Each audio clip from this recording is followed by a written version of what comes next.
Here on the grounds of the Ontario Legislature, the odious Quds Day rally has returned. Ostensibly, Quds Day is all about showing solidarity for the Palestinian people, but it's really nothing more than a hate fest against Israel and Jews. And although groups need a permit to stage demonstrations at Queen's Park, well, the authorities have yet again turned a blind eye to the code of conduct because, as we all know, or as we all should know by now, radical Islam, well, that's special.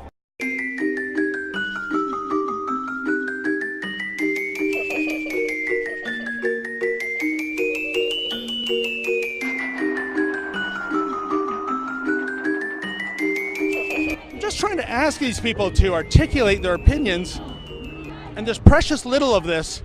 It's just chanting. We are deeply concerned about human rights and justice for all.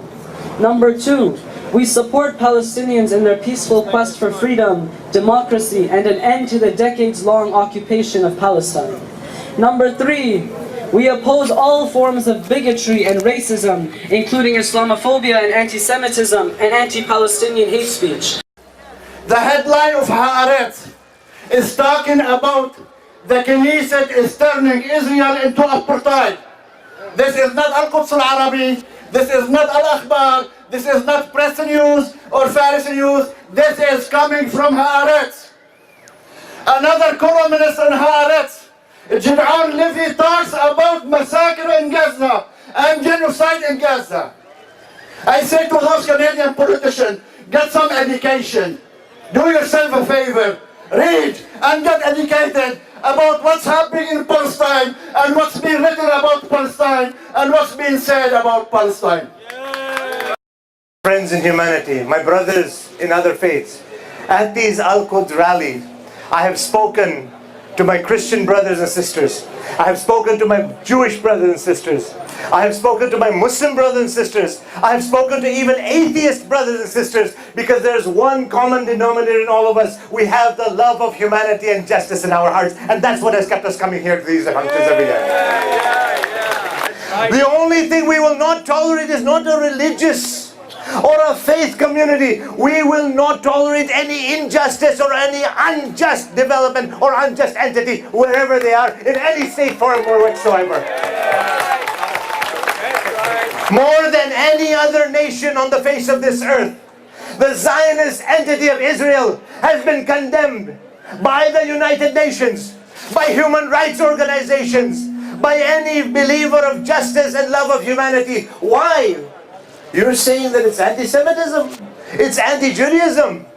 Then I would say, why are my Jewish brothers and sisters here today and every year? It's not a matter of Semitism or anti-Semitism. It's a matter that the government of Israel, the state of Israel, has committed acts that no other country and no other nation, no other entity has committed. Against innocents, against children, against the vulnerable, against the elderly. You will see everywhere around you, those who are the most vulnerable get attacked by the Zionists. Why? We are honored and grateful to have many of our Jewish brothers and sisters standing with us here today to reject the hateful ideology of Zionism that justifies occupation, incarceration, and use of force against the indigenous Palestinian people. I am honored to welcome one of the leading Jewish activists of Canada, who has dedicated his life for defending human rights and exposing the Israeli war crimes. Here today on behalf of the Hamilton Coalition to Stop the War, I'd like to call up Brother Ken Stone to address us. Israel also continues to violate the national sovereignty and territorial integrity of Syria because it uses it allows terrorists to use the illegally occupied Golan Heights to attack Syria. And Israel has supplied arms to ISIS and other terrorist groups. It has bombed Syria more than 100 times in the course of the 7-year-long war. And it has worked with the Kurdish separatist elements in Syria to try and help the U.S. partition Syria, which is a violation of international law. So the Hamilton Coalition to Stop the War congratulates the courageous Syrian Arab Army for liberating Aleppo, for liberating eastern Ghouta, for liberating the Yarmouk refugee camp, in the south of Damascus. The lesson of Yarmouk, where Syrian soldiers and Palestinian militiamen laid down their lives to liberate the homes of Palestinians who were exiled first from Palestine and then by the terrorists in Damascus, shows that the Palestinian and the Syrian struggles are indivisible. They're one and the same thing.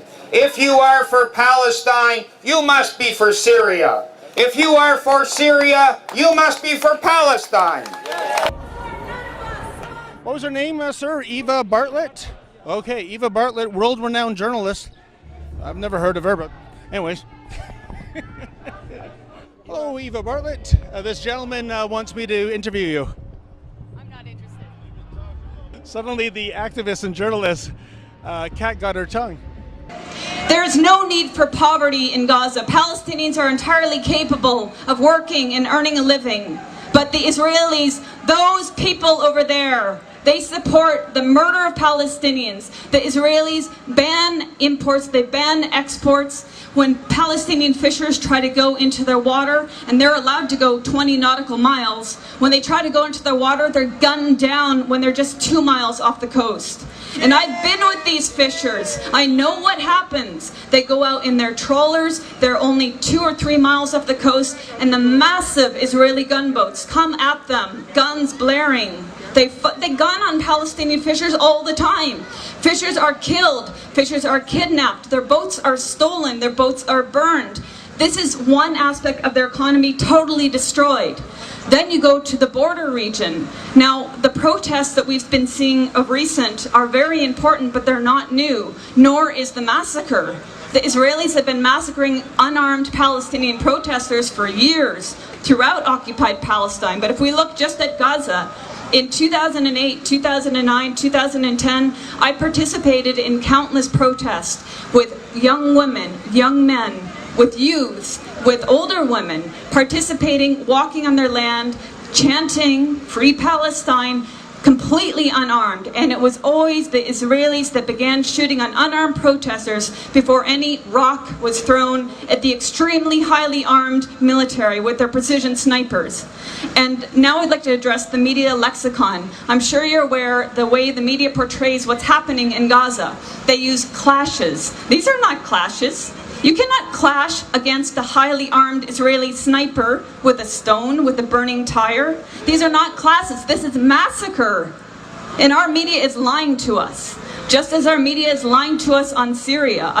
What is happening in Syria is very much linked to what is happening to occupied Palestine. It's the same enemy. It's Zionism and imperialism. They're working hand in bloody hand. I've been just now to Syria and I went to Ghouta. The testimonies I heard were hellish. People were talking about executions in the street by sword or by point-blank assassination. They were starving, but it wasn't due to the Syrian government. It was due to the terrorists that took every bit of food that existed in Ghouta or came into Ghouta, and then they kept it for themselves or sold it at prices that Syrian civilians could not afford. They did despicable things to Syrian civilians, and yet our media blamed the Syrian government and the Syrian army. I swear to God, if you go to Syria and talk to Syrians, they will say, thank you to the Syrian army that saved us, and get the hell out of Syria to the terrorists that have destroyed us. The Canadian Peace Congress was founded in 1949. Just a few short years after the historic defeat of fascism in Europe and in Asia. And we have continued to this day to stand up for peace, for disarmament, and for anti-imperialist unity. And that resonated at the time in the late 40s, and it continues to resonate today.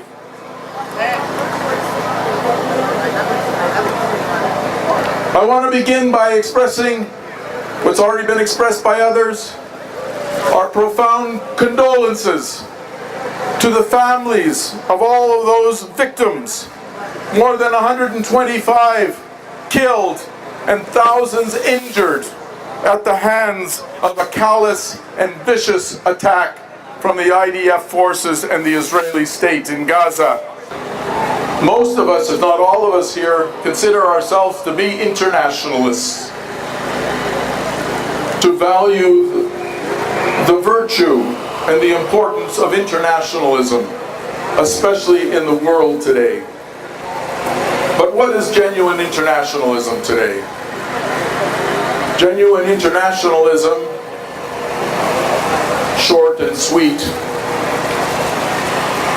is to express not only our activities and our struggles in our own countries, but also to support all peoples around the world, in all countries, large and small, who stand up for their independence, for their sovereignty, and their right of national self-determination. That's what internationalism is today.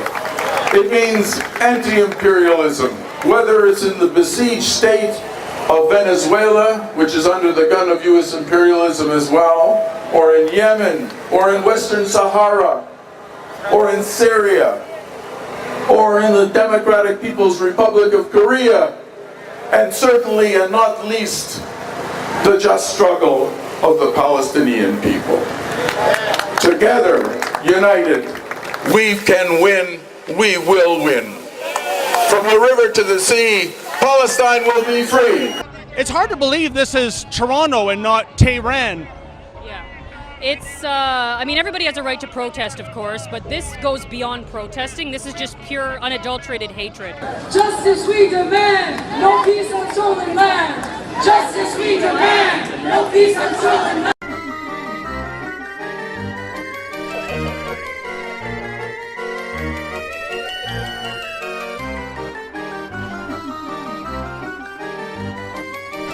This is anti-Semitism disguised as advocacy for Palestine. Judaism! Yes! Judaism! Yes! Zionism! No! Zionism! No! Judaism! Yes! Judaism! Yes! Zionism! No! Zionism! No! What is the most hateful thing, ma'am, you've heard at this protest today? Well, Zionism is racism. We oppose Zionism, but not Judaism. We reject the claim that Zionism and Judaism are one and the same. We believe that the goals of Zionism are discriminatory and are profoundly inconsistent with the values of Judaism. Now, folks, I think this is the saddest scene I've seen at this Quds Day rally today. Look at all those kids, maybe, what, 7 or 8? Who in their right mind brings children of that age to a political protest where things tend to get violent?